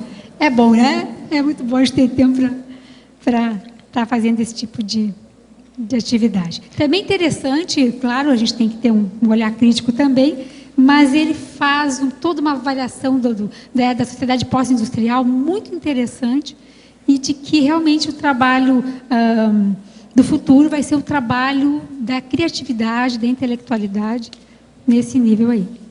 Professor, aqui no verbete do dicionário, sim, na argumentação o senhor fala do trinômio releitura, reescrita, revisão. O senhor pode falar que o senhor colocou maior importância aqui na reescrita minuciosa? Aqui. Na reescrita minuciosa, professor. O senhor pode falar mais? Mas você quer saber qual que é o Não, tópico? o senhor colocou como mais importante do trinômio a reescrita minuciosa. O senhor pode falar mais sobre isso? A reescrita é pelo seguinte, é quando a pessoa amplia o universo de abordagem do processo racional que ela teve. Então, na hora que ela reescreve, ela está acrescentando alguma coisa, há um enriquecimento. Ela potencializa a informação. Em matéria de tares, de esclarecimento, é muito bom. Entende? É um enriquecimento, é uma ampliação, uma potencialização. Então, o problema nosso é escrever as coisas, quer dizer, fazer a redação, colocando a cosmovisão e saindo da monovisão ou da egovisão nossa. Então, por exemplo, nós todos hoje, com os princípios da Conscienciologia, podemos sair da egovisão pequena da gente como consim para uma cosmovisão como consciex. Nós estamos temporariamente como consciência, mas nós somos, na verdade, consciex. Então, o problema dessa diferença de consciex, consciência extrafísica, para uma personalidade humana é muito grande. Então, isso, nós temos essa capacidade. Se uma pessoa, por exemplo, ela já escreveu, já fez a redação lá, os originais dela já estão, ela considera prontos. Então, aí uma coisa que ela pode fazer, que é fácil, não é tão difícil, é ela chegar e ler todo o texto que ela redigiu e ver o que é que tem de extrafisicalidade. Se não tem, ela vai ver que, às vezes, ali tem algum ponto que é bom ela falar. Então, em vez dela estar escrevendo uma coisa só com soma, o corpo humano, que é um corpo da nossa vida respiratória, está aqui, corpo fólico que a gente tem, ela vai começar já a fazer uma abordagem com o holossoma. Ela já vai levar isso para o mental soma, para o paracérebro, para um nível mais amplo. É isso que a gente quer chamar a atenção nisso. Então, é o refeito, a refeitura, o processo de refazer. A palavra refeitura tem dicionário, isso é dicionarizado, ela existe. Entende? É refazer. Você está refazendo o processo jurídico e funcional. Está certo? Certíssimo. E outra coisa, já pediram a ela para fazer um livro sobre o assunto. Eu também já pedi. Qualquer coisa a gente faz uma assinatura. Tá bom. Vamos fazer eu peço a coautoria do senhor, pode ser? É? O senhor vai ser meu coadjuvante. Obrigada, professor.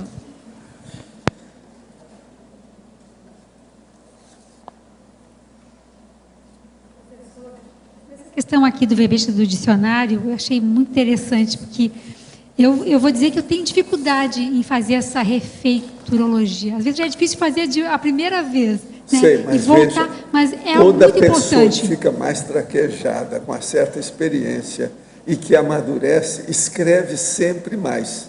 Nunca o seu produto intelectual está pronto. Está sempre ampliando, enriquecendo, enriquecendo, enriquecendo. Isso é um fato.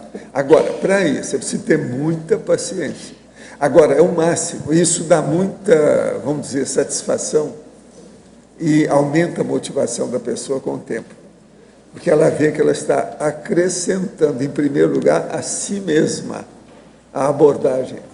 Então, a exegética, o processo da interpretação, a análise que ela faz, o aprofundamento, você está entendendo, no processo investigativo daquela ideia, aquilo está aprofundando, está alargando. Então, com isso, o abertismo consciencial se expande E há também uma profundidade no processo da complexificação do tema, do assunto, do objetivo, daquele interesse, que é o megafoco. Agora, com o tempo, isso, no início, a pessoa não está acostumada. E eu preciso ela tem que aprender, passar o professor. gargalo. Mas a hora que passa, aquilo fica como um desafio. A pessoa quer entrar no assunto. Eu, por exemplo, eu sou a pessoa que faz mais revisão aqui do povo todo.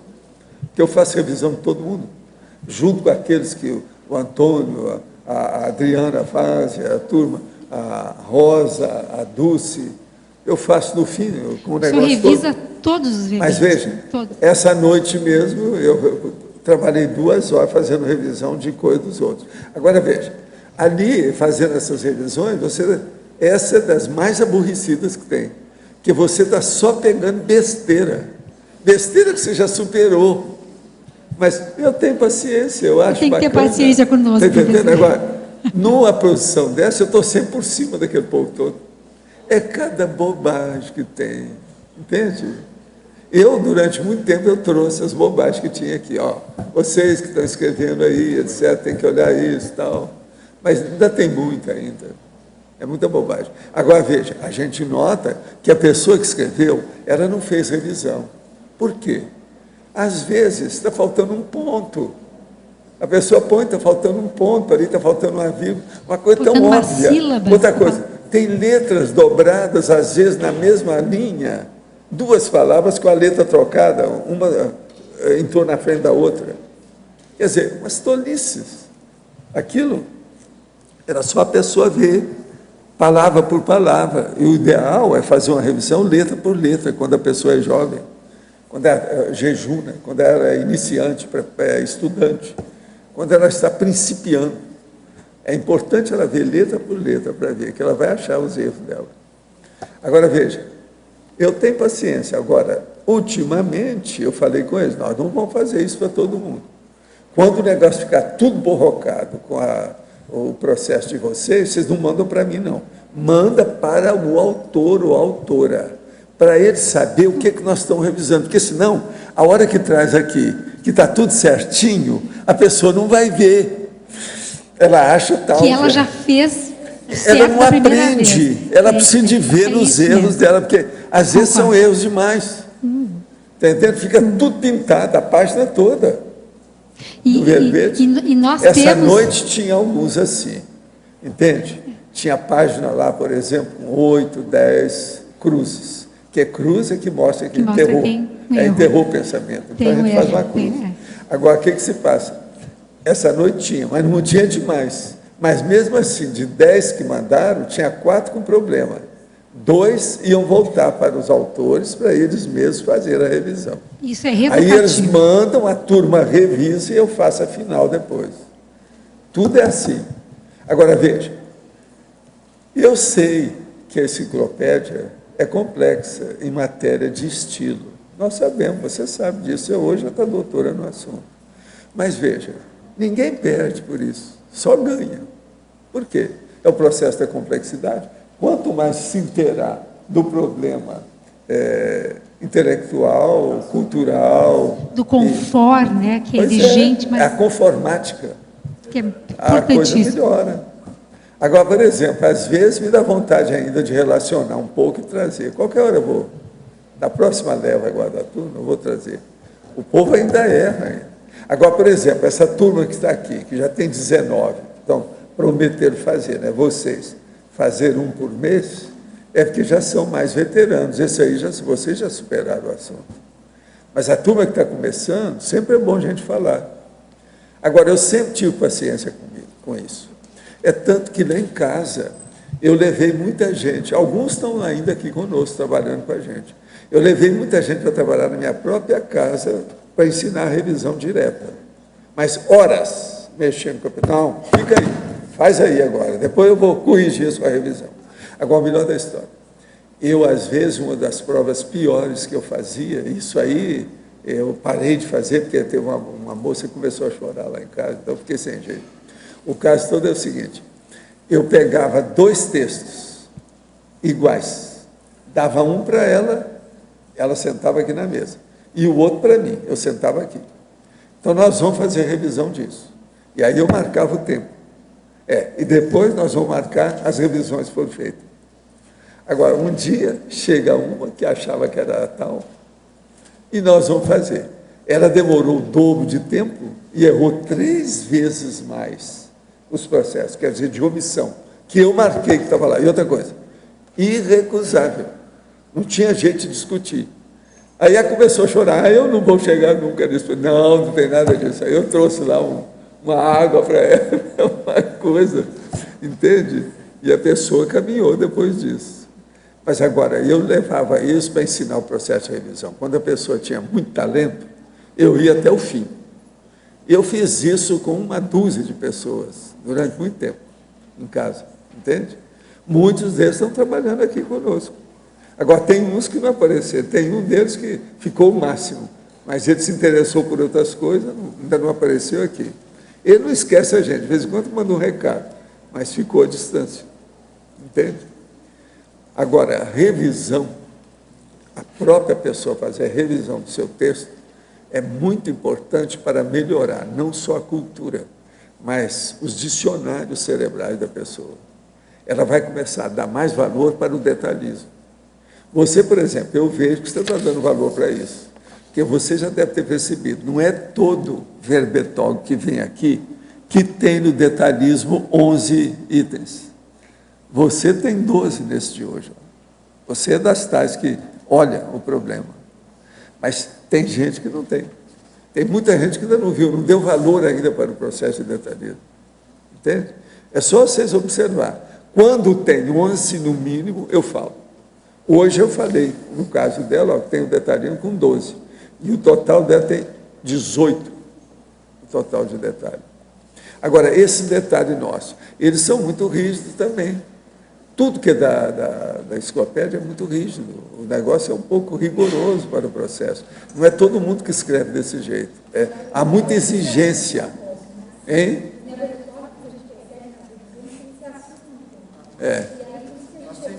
Agora, depois que você acostuma, você dá valor para aquilo. Isso, aí você vê como aquilo é importante, como faz toda a diferença. E aí, agora, quando aí que o povo começa a fazer qualquer coisa, você xinga, mas xinga a mim, não vai xingar os outros, porque senão vai xingar assediador vem em cima de você. Agora, pode mandar em cima de mim que eu tenho as costas largas.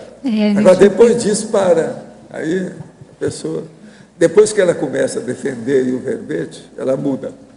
E a gente percebe, professor, que as pessoas que fazem, né, tem que falar isso, é uma propaganda, né, que fazem o programa Verbetografia, o curso, o verbete chega diferente para a revisão. O verbete chega já, né, com vários aspectos bem básicos já resolvidos. Aí tem outras questões, enfim, que a gente ajuda, mas o curso ajuda demais a entender o conforto e aí ajuda a pessoa na hora da redação. A pessoa também lendo o verbete da enciclopédia, ela tem uma ideia muito mais aproximada da realidade, fica mais fácil.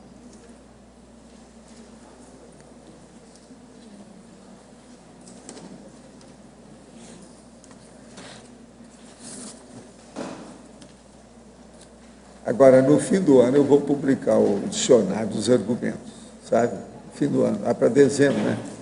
É a época que a gente lança, né? Geralmente.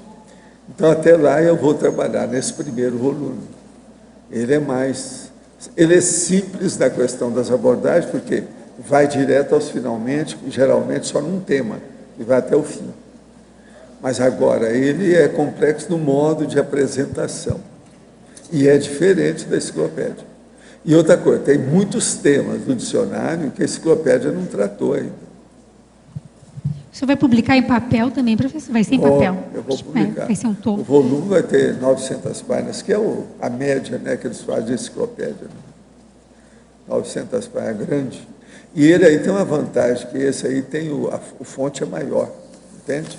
Você olha, ó, compara aí, ó. Esse aqui é a enciclopédia, esse é o dicionário. Olha aí, a fonte como é que é maior? É 12. Isso ajuda na questão da pessoa pensar, dar mais valor para a palavra, a locução, entende? Isso ajuda muitas pessoas. Tudo foi feito de caso pensado. tudo que eu estou fazendo. Agora, ó, já vai para 1 ano e meio que eu estou começando, agora que eu amadureci a ideia de fazer o processo do primeiro volume. Faz 1 ano e meio, mais ou menos. Parece que foi em dezembro de 2010 que eu comecei, que eles falaram aí. Teve gente que anotou. Foi mais ou menos isso no dicionário. Acho que foi, né, dezembro. Foi dezembro de 2010. Então já vão, nós estamos em abril, vai para 1 ano e meio. Entende? Agora, é 1 ano e meio assim, com a enciclopédia, as coisas todas que a gente faz, tudo, você está entendendo? Não é só aquilo. Mas agora eu quero ver se eu fico uma temporada mais em cima do assunto. Porque agora já tem vocês que estão fazendo os verbetes da enciclopédia, eu tenho chance. Divido vocês, vocês estão me dando um prazo. Muito embora eu tenha lá um pacote assim, para fazer verbete da enciclopédia. De temas. Muito material novo. Agora, ó, eu espero os outros 200 verbetes seus, tá certo? 200. Eu já me comprometi, mais que isso. Um por mês já vai sair. Já é uma saída. Né? Os nossos comerciais, por favor. Obrigado. Hoje tivemos 140 assinaturas no livro de presença, 13 perguntas presenciais, 10 perguntas online. E hoje os recados são do João Paulo sobre o curso com Sincobaia, o Valdson sobre a conferência online da IAC, a Bárbara sobre o curso Estado Vibracional, Não, eu trabalhei o Alexandre com 6, sobre né? a Sinvex, a Laura sobre o curso Profilaxia das Posturas Monárquicas. E agora com vocês o Fernando e o Adélio sobre o programa Amigos. Boa tarde a todos. O programa Amigos da Enciclopédia e a equipe dos infocomunicólogos do CAEC tem um importante aviso aí para os tertulianos, tertulianas e voluntários em geral da Conscienciologia. Pessoal, a gente está aqui para reforçar as facilidades que nós temos hoje com o Holoserver, a facilidade que você tem de fazer pesquisas nas informações, na bibliografia toda da Conscienciologia, e nós estamos pedindo um apoio para que outros infocomunicólogos, tanto de Foz do Iguaçu quanto de fora, nos ajudem nesse processo. Tá? Qual é a ideia? Trabalhar com desenvolvimento ou infraestrutura no Holoserver diretamente, tá? Na parte do Holoserver internamente ou na parte dos amigos. Nós estamos agora colocando novos livros no Holoserver e também estamos colocando revistas e anais de eventos. Então, o pessoal que trabalha com desenvolvimento nas diversas linguagens, inclusive PHP, .NET, ou na parte de infraestrutura de servidores com Windows e também servidores Linux, que queiram nos ajudar nessa parte, mandem e-mail para adelioconter@yahoo.com.br ou indiquem pessoas que possam estar trabalhando conosco também. Pedimos apoio, então, para os infocomunicólogos de Foz do Iguaçu ou de fora que possam nos ajudar a colocar novas características no Holoserver e também o desenvolvimento interno no Holociclo, tá bom? Obrigado. Boa tarde, venho falar em nome da Consciência, do CAEC, do curso com Sincobaia do Conscienciograma, que agora no mês de maio será no dia 1º, a próxima terça-feira, depois de amanhã. O curso tem início às 3 da tarde e vai até às 8h30 da noite. Ele dura uma tarde.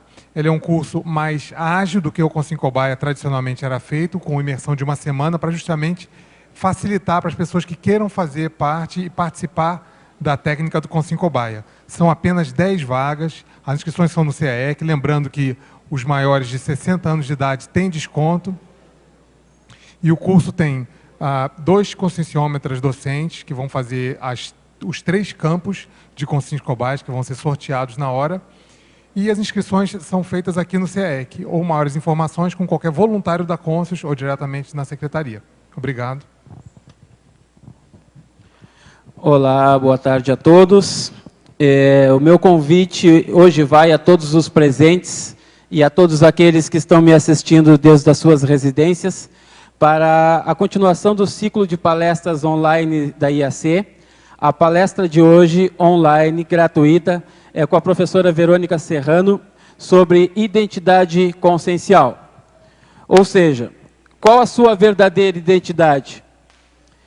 A identidade além da mesologia e da genética atual. Esses são alguns dos temas que a professora Verônica vai estar tratando na palestra online de hoje, às 18 horas, diretamente do conforto da sua residência.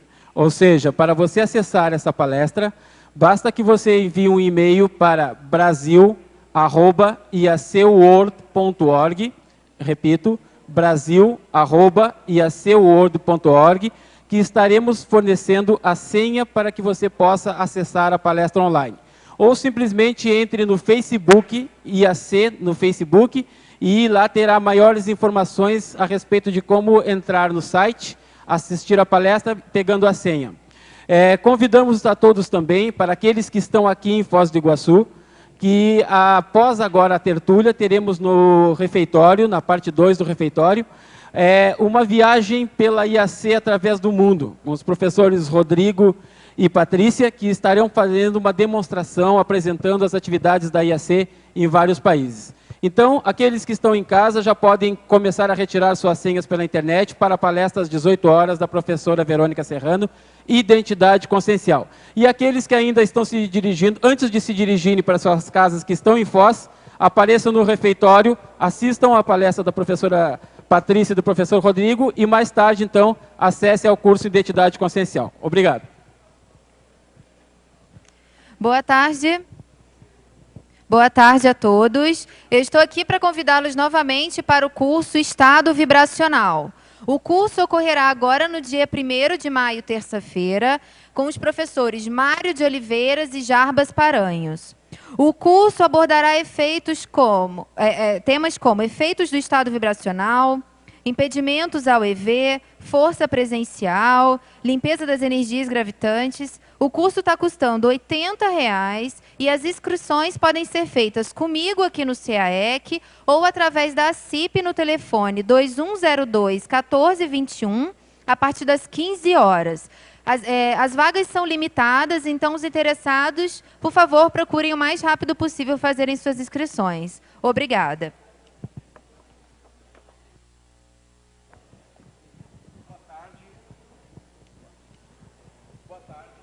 E todas. Nós estamos aqui pela Sinvexis para dizer que o laboratório Serenarium, a sua construção já está concluída, né? A construção do Serenarium. Nós agora necessitamos construir mais 2 pequenas partes de apoio ao experimento. E, para tanto, nós viemos aqui solicitar ajuda aqui de vocês. O Igor vai entrar em mais detalhes aqui. Essas edificações auxiliares, elas complementam o experimento, né? E a gente está divulgando agora a venda de um terreno que a Sinvex possui no Vila Consciente de 400 metros para poder a gente conseguir bancar os custos dessas edificações. Mais informações para interessados, enviar e-mail para coordenação@sinvex.org. Obrigado.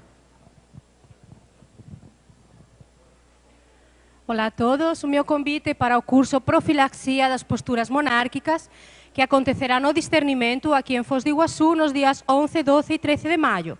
Este curso é uma segunda edição do curso que foi realizado em fevereiro e foi um pedido do próprio professor Valdo realizar esta segunda edição. Vocês não podem perder essa oportunidade, a gente vai aprofundar na visão histórica da monarquia e também nos traços que todos nós ainda carregamos de alguma forma. Obrigada.